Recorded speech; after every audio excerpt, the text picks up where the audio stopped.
রাঢ়বঙ্গে যে সকল পবিত্র ভূমি রয়েছে তার মধ্যে প্রথমেই নাম আসে অজয় নদের তীরে জয়দেব কেন্দুলের।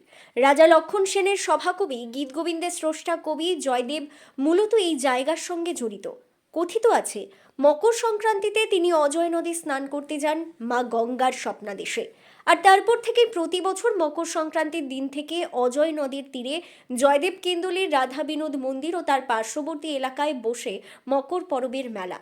আনুমানিক ৮০০ বছরের প্রাচীন এই মেলা, যদিও এই মেলা ১৯৮১ সাল থেকে বীরভূম জেলা প্রশাসনের তত্ত্বাবধানে হয়ে আসছে। আর প্রত্যেক বছর এই মেলাকে ঘিরে প্রশাসনের নতুন নতুন লক্ষ্য করা যায়। এই বছর বীরভূম জেলা প্রশাসনের মূল লক্ষ্য হলো প্লাস্টিক মুক্ত জয়দেব মেলা। আর সেই লক্ষ্যে এগিয়ে চলার জন্য প্রশাসনের তরফে নেওয়া হয়েছে একগুচ্ছ পদক্ষেপ। এবার ৬০০-র বেশি স্থায়ী, ২০০০-এর বেশি অস্থায়ী দোকান এবং ৫০০টি আকড়াই জমে উঠবে জয়দেব মেলা। এই মেলা দেশের বৃহত্তম বাউল মেলা হিসেবেই পরিচিত, যেখানেই বছর ৮ থেকে ৯ লক্ষ মানুষের সমাগম হবে বলেই আশা করা হচ্ছে। আর এবার জয়দেব মেলায় সবচেয়ে আকর্ষণের কারণ হয়ে দাঁড়াতে চলেছে সন্ধ্যায় বেনারসের আদলে আরতি। এর পাশাপাশি মেলায় এবার ভেন্ডিং মেশিন বসানো থাকবে এবং যে ভেন্ডিং মেশিন থেকে মাত্র ১০ টাকায় কাপড়ের ব্যাগ পাওয়া যাবে।